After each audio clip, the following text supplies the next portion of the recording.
Hello छात्र बंधुসকল আজি মই তোমালোকক এটা বিশেষ ক্লাস যোগ বিয়োগ কেনেকৈ কৰা হয় মানে কি হয় অখণ্ড সংখ্যাবিলাকৰ যোগ বিয়োগ মই এটা ক্লাছত গৈছিলো তাত ল'ৰা ছোৱালীয়ে যোগ বিয়োগ এনেকৈ কৰে মানে এটা উদাহৰণ দেখুৱাইছো 9876 এইটোক যদি যোগ কৰা হয় 8 6 14 আৰু 9 7 16 এইটো বাৰ উত্তৰ হ'ল নে এইটো সিস্টেমত তেওঁলোকে অংক কৰা মই দেখি মই আচৰিত হলো তাৰ পিছত মই ক'লো যে এই ল'ৰা ছোৱালীসকলক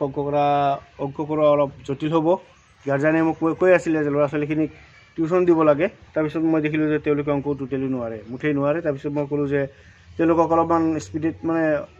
শিকাব লাগিব আৰু সেই সিস্টেমটো মই আজি মনত পেলাই ভাবিলোঁ যে মই এটা ক্লাছ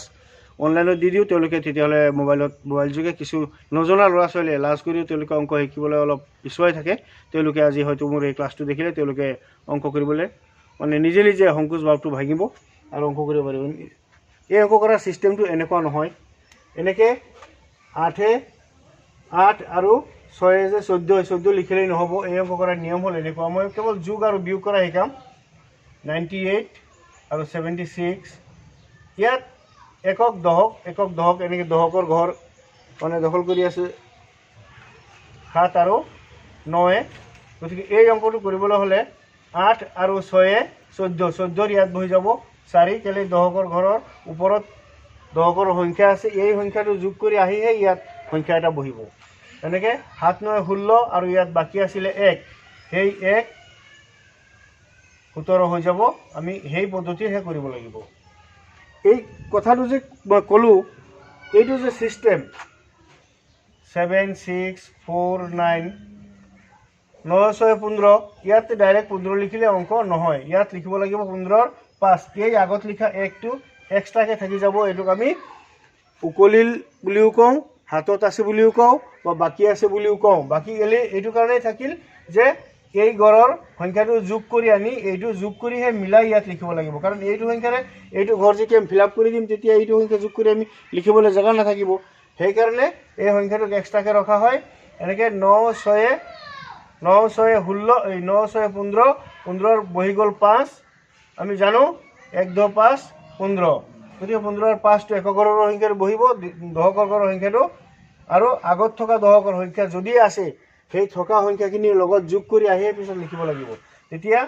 7 4 11 আৰু 1 12 এইটো হ'ল যোগ কৰাৰ সহজ পদ্ধতি বহুত ল'ৰা ছোৱালীয়ে মই এইটো দেখি মানে মই বিস্মৃতি খাই গ'লোঁ যে অংক তেওঁলোকে ক'ত শিকিব 7 8 8 9ত পঢ়া ল'ৰা ছোৱালীয়ে এনেকৈ কৰি আছে এইটো সিহঁতে কোন যুগত পঢ়িছে সিহঁতে জানে গতিকে মই এই সিস্টেমটো আজি মই নিজে বুদ্ধি এটা কৰি এই অংক ক্লাছটো মানে যিসকল ল'ৰা ছোৱালীয়ে অংক যোগ অংক কৰিব নোৱাৰে বিয়োগ অংক কৰিব নোৱাৰে সৰল কৰিব নোৱাৰে সেইসকলৰ কাৰণে মই এই সিস্টেমটো আজি তেওঁলোকক দেখুৱাম বুলি মই ক্লাছটো দিছোঁ ভালকৈ অলপ মনোযোগ দিবৰ কাৰণে মই অনুৰোধ জনাইছোঁ যাতে চবেই আৰু যিসকল গাৰ্জেনে মোৰ ক্লাছটো চাই আছে তেওঁলোকেও যাতে নিজৰ ল'ৰা ছোৱালী ক্লাছখিনি দেখুৱায় একেবাৰে ইজি সিস্টেম 7 3 9 4 এইটো যোগ এই থিয়কে যিটো যোগ এইটো এটা যোগ 3 4 5 6 7 2 এইটো এটা যোগ এইটো থিয় পদ্ধতি বা যিটো আমি এনেকৈ পথালিকে অংক কৰা হয় পথালিকে যিটো যোগ কৰা হয় সেইটো যোগ মানে যদি যোগ বিয়োগ পূৰণ হৰণ একেলগে থাকি যায় তেতিয়াহ'লে এইখিনি সৰল কৰা বুলি কোৱা হয় আৰু পথালিকে যোগ আছে সেইটো বাৰু বেলেগ এতিয়া এই যোগৰ যিটো সিস্টেম 4 ইয়াত দেখা গৈছে 4 6 4 6 10 আৰু 2 12 গতিকে ইয়াত আমি ডাইৰেক্ট 12 লিখি 12 2 আগত যিটো 1 লিখিবলৈ আছিলে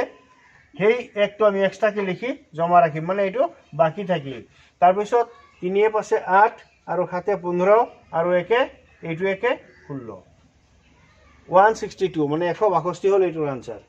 এইটো 3 9 12 12 2 থাকি গ'ল 1 7 4 11 আৰু 1 12 এইটো হ'ল যোগ কৰাৰ মানে আসল পদ্ধতি মই ইয়াত লিখি লৈছোঁ যোগ বিয়োগ কৰাৰ সহজ উপায় এই সহজ উপায়খিনি মই ল'ৰা ছোৱালীক বুজিবৰ কাৰণে মই অংকখিনি তেওঁলোকক বুজাইছোঁ আৰু কিছু ল'ৰা ছোৱালীয়ে হিচাপটো মিলাব নোৱাৰে যে যেনেকৈ 9 8 7 6 8 9 বা 8 6 কিমান হ'ল 8 6 কিমান হ'ল আমি আঙুলিত হিসাব কৰিব পাৰোঁ আমাৰ ইয়াত 5টা আঙুলি আছে বা আমাৰ আঙুলিৰ যিটো কৰ আছে কৰ এইটো কৰ বুলি কোৱা হয় ইয়াত 1 2 3 4 5 6 7 8 8 গুচি গ'ল দুটা আঙুলি তাৰপিছত লাগে 6 1 2 3 4 5 6 এতিয়া এই গন্তি কৰা যিকেইটা কৰ আছে গোটেইকেইটাক একলগ কৰি আমি যোগ কৰিলে আমাৰ এইটোৰ হিসাব ওলাব নাকি 1 2 3 4 5 6 7 8 9 10 11 12 13 14 8 6 কিমান ওলাইছে 14 14 বহিব 4 উকলিব 1 9 হাতে 16 আৰু 1 9 হাতে 16 আৰু 1 17 18 নহয় 17 গতিকে এই যোগ কৰাৰ যিটো পদ্ধতিটো ল'ৰা ছোৱালীয়ে অলপ মনোযোগেৰে শিকিব বুলি মই আশা ৰাখিলোঁ তাৰপিছত মই এতিয়া দিম বিয়োগ অংক বিয়োগ কৰাৰ যিটো সিস্টেম ধাৰ কৰা বিয়োগ ধাৰ কৰাৰ যিটো সিস্টেম আমি সৰুৰ পৰা বা আগৰ পৰা শিকি আহিছোঁ যেনেকৈ 9 3 4 8 93 ৰ পৰা 48 মাইনাছ কৰিব লাগে 93 ৰ পৰা 48 মাইনাছ কৰিবলৈ হ'লে আমি কি কৰিম 3 ৰ পৰা দেখা দেখি 8 টো কেতিয়াও মাইনাছ নহয় কেতিয়াও বাদ নাযায় মানে কাৰণ 8 হ'ল ডাঙৰ ঋণ হ'ল ডাঙৰ জমা হ'ল কম গতিকে এইটো কাটাকাটি কেতিয়াও নহয় গতিকে এই দশকৰ ঘৰৰ পৰা এটা সংখ্যা 1 এটা ইয়াত ধাৰ কৰিব লাগে মানে কি এই 9 ৰ জেগাত এটা 1 ধৰি ল'ব লাগে 9 ৰ 8 টো বাদ দি 9 ৰ পৰা 8 এক্সট্ৰাকে ৰাখি ইয়াত এটা 1 ধৰিলে সংখ্যাটো হৈ যাব 13 13 ৰ পৰা 8 গুচি গ'লে আমি কওঁতে এনেকৈ কওঁ যে 9 ৰ পৰা 1 ধাৰ কৰিলোঁ 1 টো মনে মনে ইয়াৰ আগত বহাই দিলোঁ হৈ গ'ল 13 13 ৰ পৰা 8 গ'লে থাকিব 5 সিস্টেম সেইটোৱেই কথা সেইটোৱেই কিন্তু কথাটো মেইন কথাটো হ'ল এইটো যে 9 ৰ পৰা আমি 1 ধাৰ কৰিব নোৱাৰোঁ 9 ৰ পৰা মানে দশকৰ ঘৰৰ 1 এটা যদি ধাৰ কৰোঁ তেতিয়াহ'লে দশকৰ ঘৰৰ 1 মানে 10 গতিকে ইয়াৰ পৰা 10 ধাৰ কৰিলে আগত হ'লে 3 ধাৰ কৰিলে হৈ যাব 13 10 আৰু 3 13 কিন্তু ইয়াৰ পৰা 1 ধাৰ কৰিলে আগত বহালে বা দশকৰ যিটো ঘৰ সেইটো ঘৰত বহালেও হৈ যাব 13 গতিকে 13 ৰ পৰা 8 গ'লে 5 ইয়াত দেখা দেখি থাকি আছে কিমান 8 8 ৰ পৰা 4 গ'লে 4 এইটোৱে আনসাৰ বিয়োগ কৰাৰ হ'ল এইটো পদ্ধতি বহুত ল'ৰা ছোৱালীয়ে বুজি নাপায় বিয়োগ কেনেকৈ কৰা হয় ধাৰ কৰাৰো বুজি নাপায়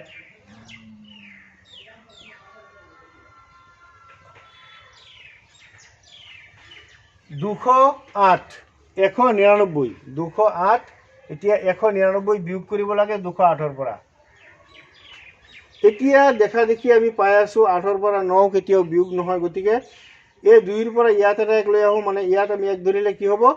10 আকৌ এই 10 ৰ পৰা ইয়াত এটা 1 লৈ গ'লে ইয়াত হৈ যাব 18 মানে 8 ৰ আগত 1 বহাই দিলে 18 18 ৰ পৰা 9 গ'লে থাকি যাব 9 আৰু ইয়াত আছে কিমান 9 কাৰণ ইয়াত যেতিয়া আমি 10 বনাইছিলোঁ 10 ৰ পৰা আকৌ ইয়াত 1 লৈ গ'লোঁ ইয়াত থাকি গ'ল 9 9 ৰ পৰা 9 গ'লে 0 তাৰপিছত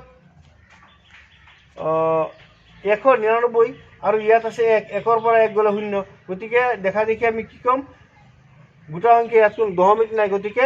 দশমিক নোহোৱা সংখ্যাৰ যদি আগত এনেকৈ বিয়োগ কৰিলে 0 হয় সেই 0টো আমি লিখিব নালাগে বাছ ডাইৰেক্ট আমি কাটি দিলোঁ ইয়াত 208 ৰ পৰা 199 বিয়োগ কৰিলে থাকি যাব কেৱল 9 এতিয়া এই অংকটোক আকৌ পথালিকে যোগ কৰাৰ কিছুমান নিয়ম আছে বা সৰল কৰা যোগ বিয়োগ কৰাৰ এইটোৱেই পদ্ধতি আৰু কিছু কথা আছে 3 4 6 9 8 3 5 4 5 অংক এটা আনুমানিক বনালোঁ আৰু এতিয়া এই অংকটোক আমি যেতিয়া যোগ কৰি যাম একক দশক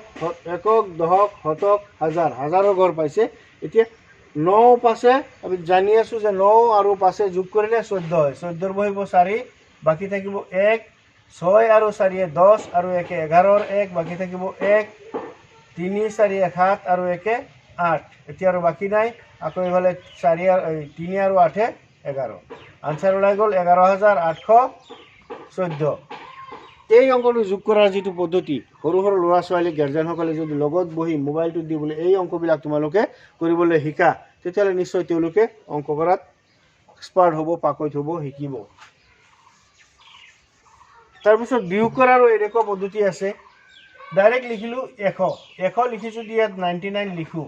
যদি তেওঁলোকক এনেকৈ বুজাই দিয়া হয় যে 1 ৰ পৰা 99 গ'লে কিমান থাকে তেতিয়াহ'লে তেওঁলোকে ডাইৰেক্ট ক'ব পাৰিব অৰ্থাৎ খ শ্ৰেণী বা তৃতীয় শ্ৰেণীৰ ল'ৰা ছোৱালীয়ে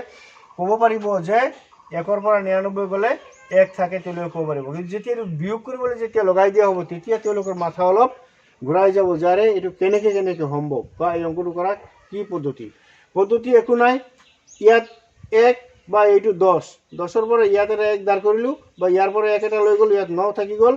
9টো ইয়াত এক্সট্ৰাকৈ থাকি গ'ল, ইয়াত 10 ঘৰত যেতিয়া আমি 1 বহাই দিলোঁ তেতিয়া 10 হৈ গ'ল, 10ৰ পৰা 9 গ'লে 1 থাকিব আৰু ইয়াততো 9 আছে আগৰ পৰা, 9ৰ পৰা 9 নাযায়, গতিকে আনচাৰটোৱে হৈ গ'ল 1। তাৰমানে 1ৰ পৰা 99 গুচি গ'লে 1 থাকে। এইটো হ'ল বিয়োগ কৰাৰ চিষ্টেম।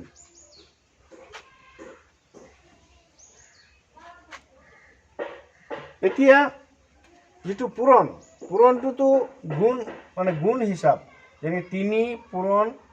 2, 3ৰ লগত 2 যেতিয়া পূৰণ কৰা হয়, 3ৰ লগত 2 যেতিয়া যোগ কৰা হ'ব, যোগ কৰিলে 3 আৰু 2 সমান 5। কিন্তু ইয়াত 3ৰ 2 গুণ 3 মানে 3 দুটা, এফালেও 3টা, এই 3 পূৰণ 2 মানে হ'ল 3 যোগ 3 সমান 6।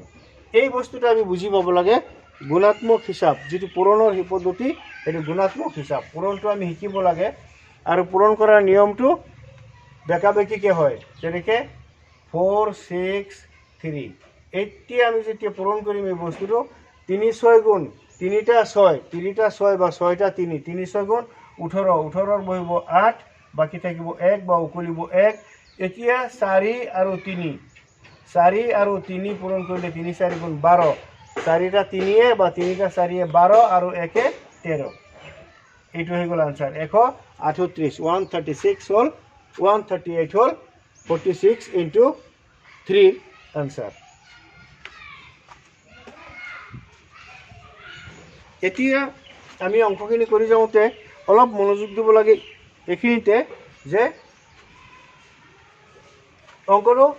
এনেকৈ এটা নমাই দিয়া হ'ল, তাৰপিছত আকৌ যে এনেকৈ কৰা হ'ল, এইটো কিছুমান ল'ৰা ছোৱালীয়ে বুজি নাপায়, তেওঁলোকে কি কৰিব, যেনেকৈ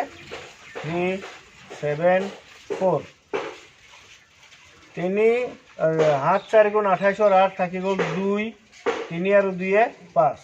অংক কৰি দিলে। এনেকৈ হ'লে অংক নহ'ব। এইটো ছিষ্টেমেই হ'ল ইয়াত পূৰণ দিয়াৰ এটা পদ্ধতি, এইটোও কৰিব লাগিব, এইটো আৰু ইয়াত থাকিলে এইটো কৰিব লাগিব। সেইকাৰণেই পূৰণৰ দাগটো প্ৰায় এনেকুৱা হৈছে বুলি মই অনুমান কৰোঁ। পূৰণৰ যিটো চিহ্ন এইটো এনেকুৱা হৈছে, পূৰণ মানে এনেকুৱা কথাটি। তাৰপিছত আছে ইয়াত গণিতত কিছুমান দিয়া আছে, ক্লাছ 6ৰ গণিতত সৰল কৰাৰ যিটো পদ্ধতি দিয়া আছে, চিম্পলিফাই, সেইটো সেই এনেকুৱাই 78 প্লাছ মাইনাছ 96 আকৌ প্লাছ 37 আকৌ প্লাছ আকৌ ভিতৰত মাইনাছ 21 এনেকুৱা চিষ্টেমত অংক দিছে। এই অংকটো যেতিয়া আমি কৰিবলৈ যাম আকৌ প্লাছ 12 দিলোঁ। অংকটো মই অনুমান গণিতৰ পৰা মই চালোঁ, কিন্তু অংকটো মই নিজে বনাই ল'লোঁ। এতিয়া যে লিখিছে এনেকুৱা চিষ্টেমত ব্ৰেকেটৰ মাজত আছে মাইনাছ সংখ্যা দিয়া আছে -96, ইয়াত আছে -21। এতিয়া 78 প্লাছ এইটোৰ লগত কৰিব লাগে, মানে ঋণাত্মক সংখ্যাটোৰ লগত এইটো যোগ কৰিব লাগে। আকৌ 37ক ঋণাত্মক সংখ্যাটোৰ লগত এইটো কৰিব লাগে। গতিকে আমি কি কৰিব লাগিব, অংককেইটা আগতে চিজিলত আনিব লাগিব। ঋণাত্মক ধনাত্মক দুটা একলগ কৰি মিলাই আমি পজিটিভ আৰু নেগেটিভ দুটা একলগ কৰিব লাগিব। এতিয়া হ'ল 78 প্লাছে মাইনাছে মাইনাছ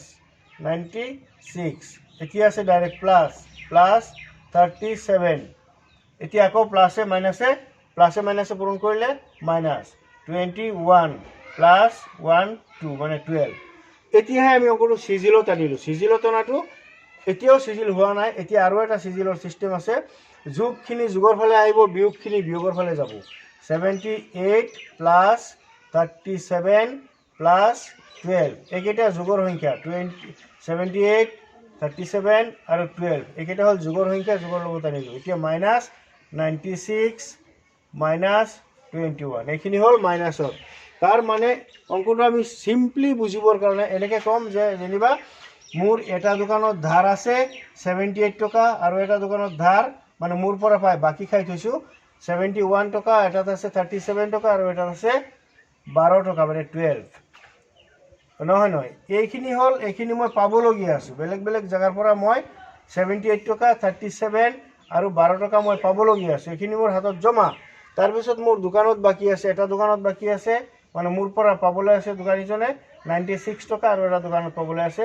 21 টকা। এতিয়া মোৰ ধাৰ হ'ল টোটেল ইমান আৰু হাতত জমা মোৰ ইমান। এইখিনি মোৰ মূলধন আৰু এইখিনি মোৰ ঋণ, মোৰ ধাৰ। গতিকে ঋণটো মই কেনেকৈ মাৰিম? আগতে মোৰ জমা টকাখিনি হাতত আহিলে পিছত মই ঋণটো মাৰিম, চিষ্টেম সেইটো। গতিকে যোগৰ চিষ্টেমটো মই আগত কৰিব লাগিব, যোগখিনি।